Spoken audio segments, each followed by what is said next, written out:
Hi guys, welcome back. You've just finished your test on solving quadratic equations. And so we're going to do just a couple more things with quadratic equations to finish up our information this year. And then we're going to begin preparing for our end of course exam or our EOC. Hopefully you've already signed up for that by now. If you've got any questions, make sure you're reaching out to Mr. Jordan or myself so that we can get you in the right direction. All right, if you haven't yet, go ahead and pause your video and print out or open up this document so that you can be looking at it as we go. The first thing that I want you to do is pause the video and just write down a few observations you have about these first 6 problems and their graphs. So look both at their equations and their graphs and see if you can find any similarities, compare them, contrast them, what's the same, what's different, and just write down some things that you notice. All right, so hopefully you found some things.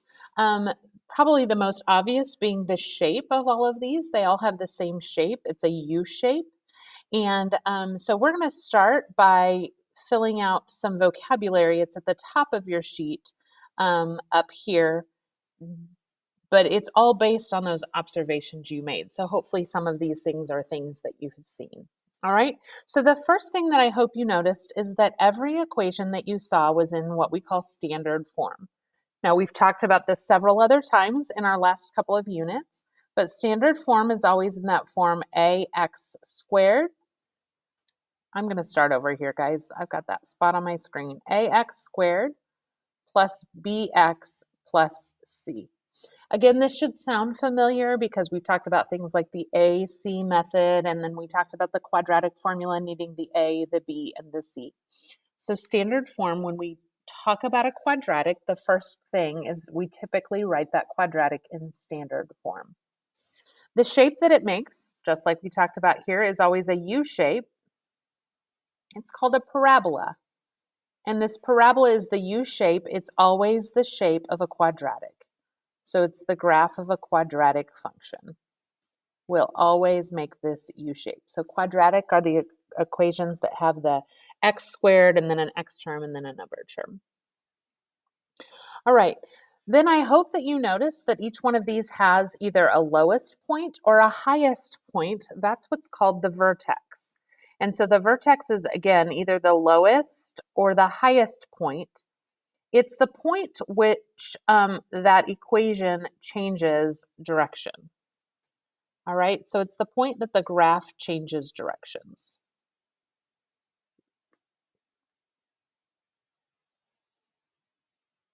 So like on this one here, my graph is decreasing, decreasing, decreasing, decreasing till it gets to this point, and then it starts increasing. That point where it changes directions would be called the vertex. And then the final thing that I hope that you noticed was that each of these graphs is what we call symmetric. That means it looks the same on each side. If we were to put a fold line right down the middle or a mirror right down the middle, it looks the same on each side. So if I kind of think about this imaginary line down the middle, it looks the same on each side of that graph. That's not true about every graph, but parabolas or quadratic equations have this thing, this imaginary line. It's not part of the graph, but we can see how the graph looks the same on each side. Now, a couple of other things that I want you to note is I want you to write on the axis of symmetry, I want you to write this formula, x equals negative b over 2a.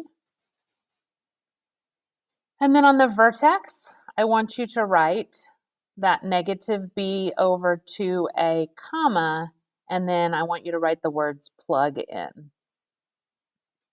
And we'll talk about that here as we start our next 2 problems.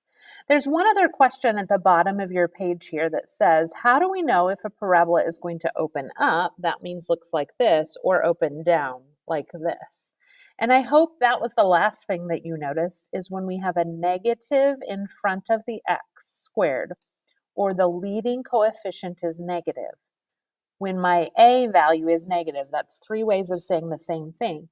That tells me that that parabola is flipped upside down.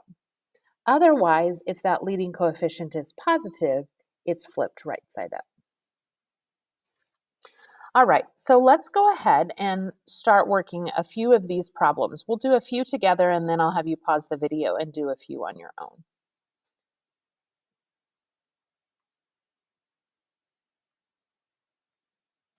All right. So what they're asking on each of these first 6 questions are they're asking us to find the vertex and they're asking us then to find the axis of symmetry. If you'll remember from up above, the easiest one to find first is the axis of symmetry. So I'm going to say, let's find the AOS. And the AOS is always axis of symmetry is found by taking opposite of B over 2A.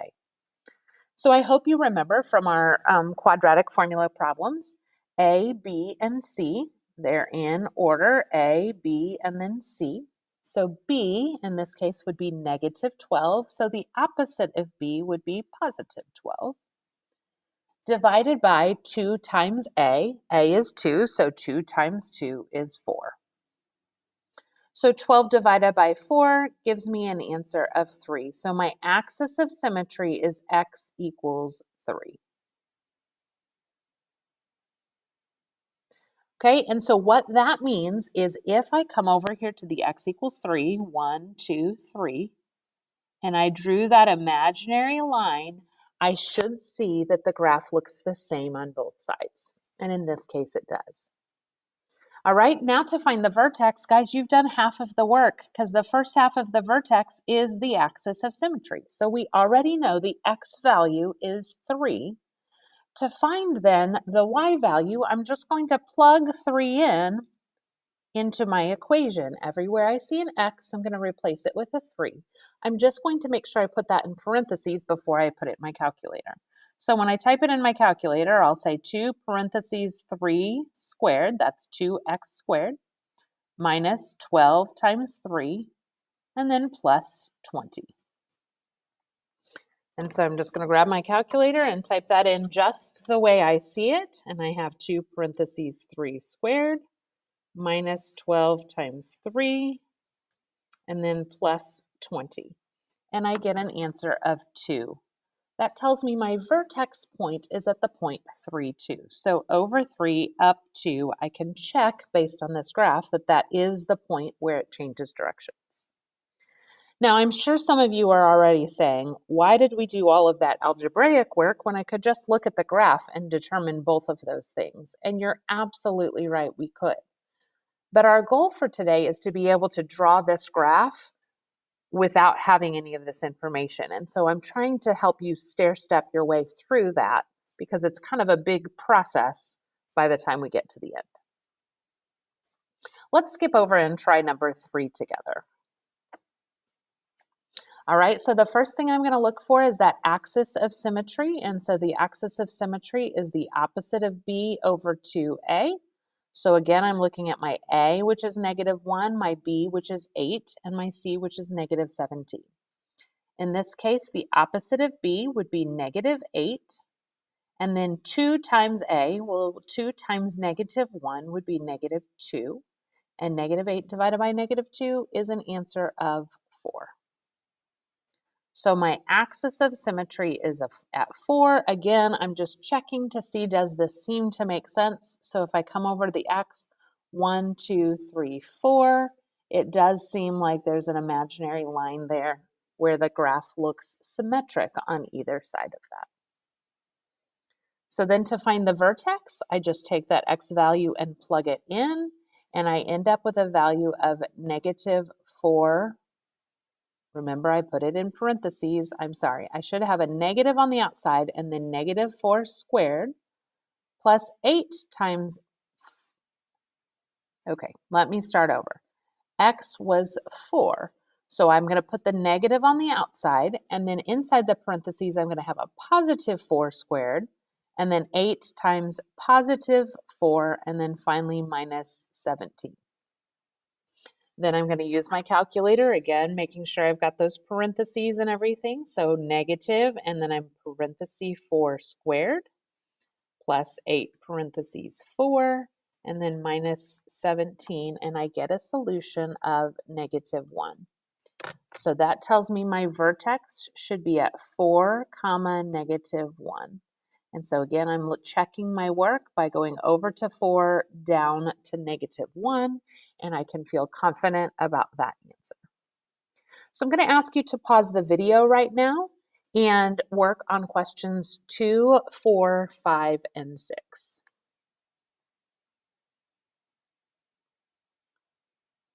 All right, so hope you finish those up. You should have found on number 2 that the axis of symmetry is at 1, x equals 1, which means the vertex then is at 1, comma, and plugging it in, I find out that it is at 1, comma, 3.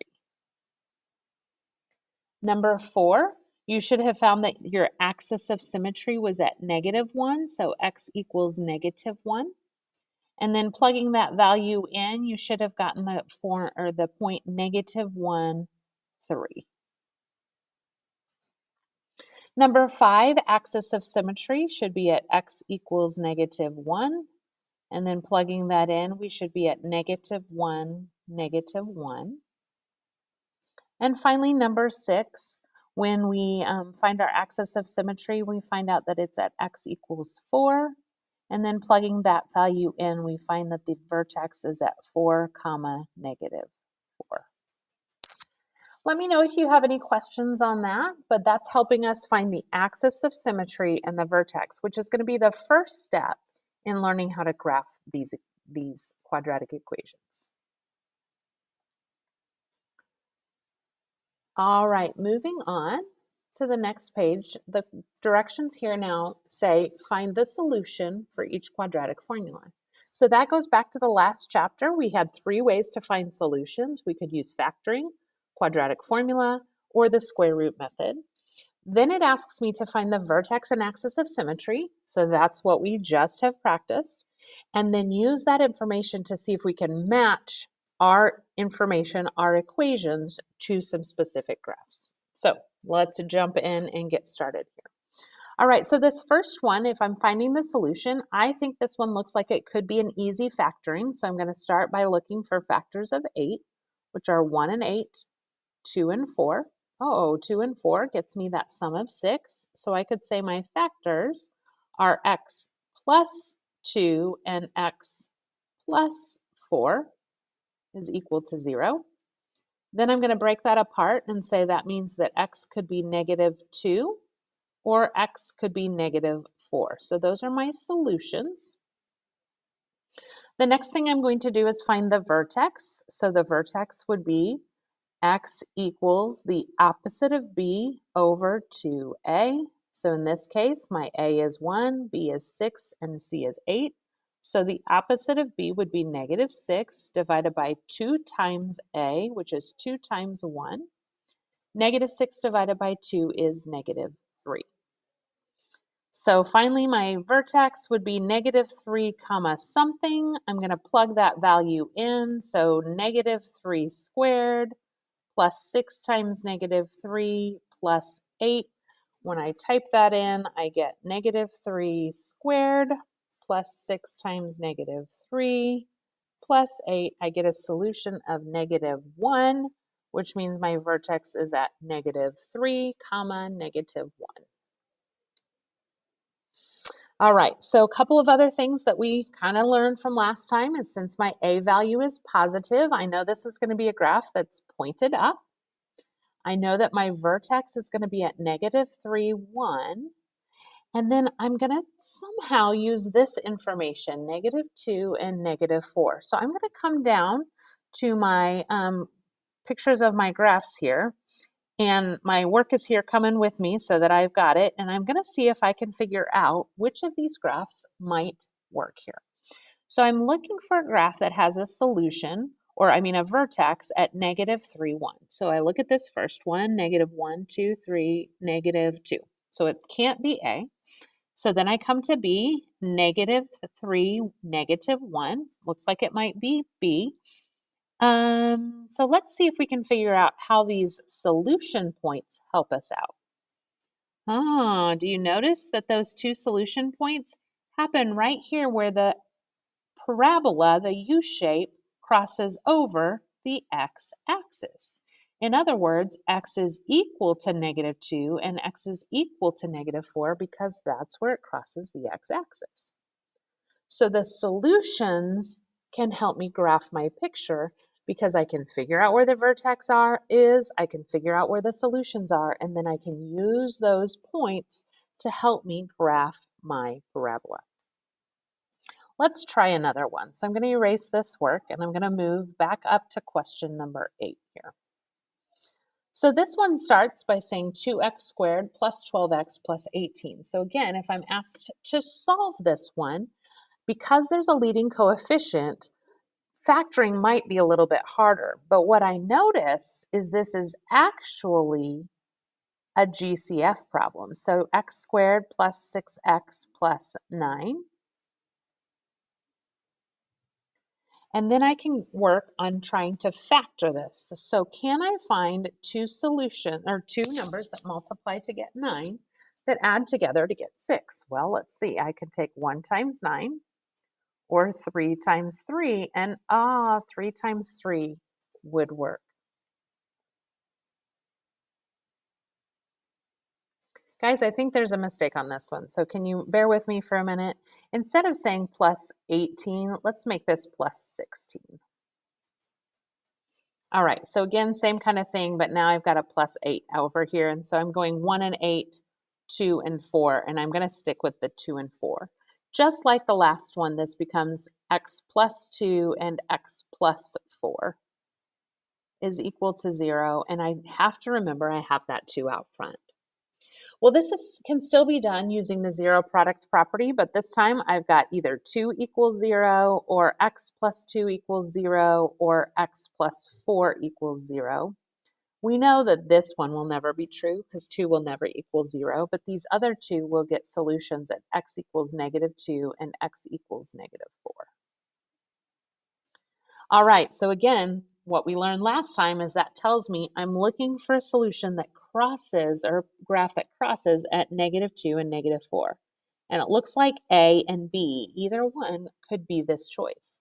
So now I move toward finding my vertex by taking the opposite of B over 2A.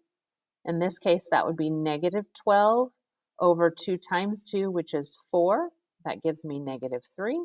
And then if I plug that back in, I get 2 times -3 squared plus 12 times -3, and then plus 16. Remember, I changed that, and I get an answer of -2. And so I'm looking, yeah, B doesn't have a vertex of -3, -2, but A does. And so A would match with question 8.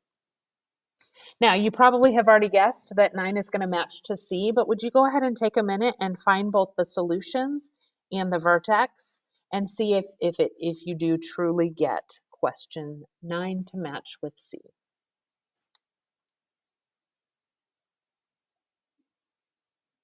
All right, I hope you had good luck with that. If not, maybe rewatch that last portion and try that again. What we notice is the solutions match where the graph crosses the x-axis. All right, so now we finally get to put it all together. Here's what they're asking. Question 10, they just want a graph of x squared plus 6x plus 5. So we're going to start by finding the axis of symmetry, just like we've been doing. So axis of symmetry is the opposite of B over 2 times A. In this case, B would be 6, so the opposite of 6 would be -6. A would be 1, so 2 times 1 is 2. I get an answer of -3. So in my head, I know that -3 is that axis of symmetry, but it also means it's the beginning of my vertex. And so I'm going to plug in -3 squared plus 6 times -3 plus 5 to find my actual vertex point. So -3 squared plus 6 times -3 plus 5, I get an answer of -4. So that tells me I'm coming over here to -3, -4 on my graph, and I'm plotting the point. That's my vertex point. Next thing that I'm looking at is should this graph be opening up or down? And so I look at that A value. Since the A value is positive, I know this graph is moving up. So that gives me a little bit of a picture, but not a very accurate picture. So I need some more points. And so I can do that in one of two ways. Option one is I can set up a t-chart and I can pick some x values and try them out. So in this case, since my vertex is at -3, I'm going to try -2, -1, and 0. Well, if I plug a -2 in, I would just, like we were doing for our vertex, plug -2 in for x, so -2 squared plus 6 times -2 plus 5. Again, I would use my calculator, -2 squared plus 6 times -2 plus 5. I get an answer of -3. So that means the point -2, -3 is on my graph. Well, here's the really cool thing is, guys, this automatically gives me another point because this is symmetric. That means this point would also be on my graph because it's the equal distance away from that vertex and axis of symmetry. I can try another point if I want it to be even more accurate. So put a -1 in here, -1 squared plus 6 times -1 plus 5. And so if I try that out, I get -1 squared plus 6 times -1 plus 5. This time I get an answer of 0. So I come to -1, 0. Well, that tells me I'm also that same distance away over here at 0. So it's symmetric, and you can start to see this shape forming. The other option that you have after you find the vertex is you could factor and find the solutions to this because we know that is also where they cross the x-axis. So I could come up here to x squared plus 6x plus 5, and I could say, well, 5 has factors of 1 and 5. That means my factors would be x plus 1 and x plus 5 is equal to 0. And then breaking that apart, I would get x is equal to -1 or x is equal to -5. And we would see that that's where we cross at -1 and -5, giving me, again, that same graph. So these last two pieces are optional. You can choose to do the t-chart or you can choose to factor. Either one gives you those solutions and allows you to figure out what your graph should look like. So I'm going to give you a minute to try number 11 on your own, and then I'll come back and we'll talk about that one, and then I'll explain what I need you to do for your homework tonight. So go ahead and pause the video and do number 11.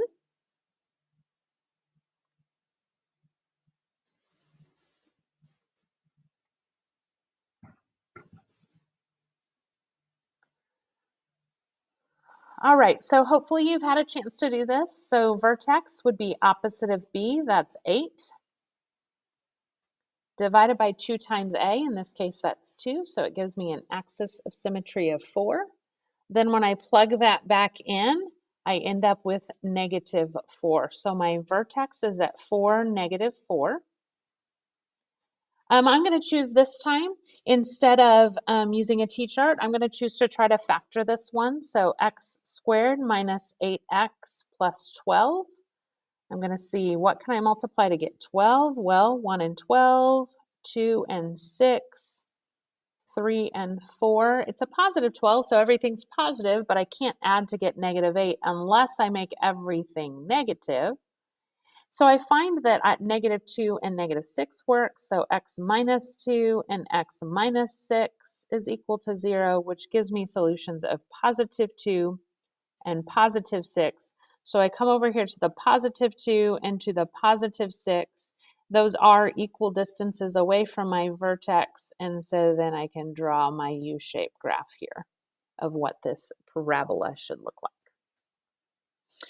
All right, so what I'm going to ask you to do now is I'm going to ask you to give these last couple of questions a try. So you're going to graph 2 and then answer a couple of follow-up questions, and then you're going to take a picture of that work and submit it on Google Classroom.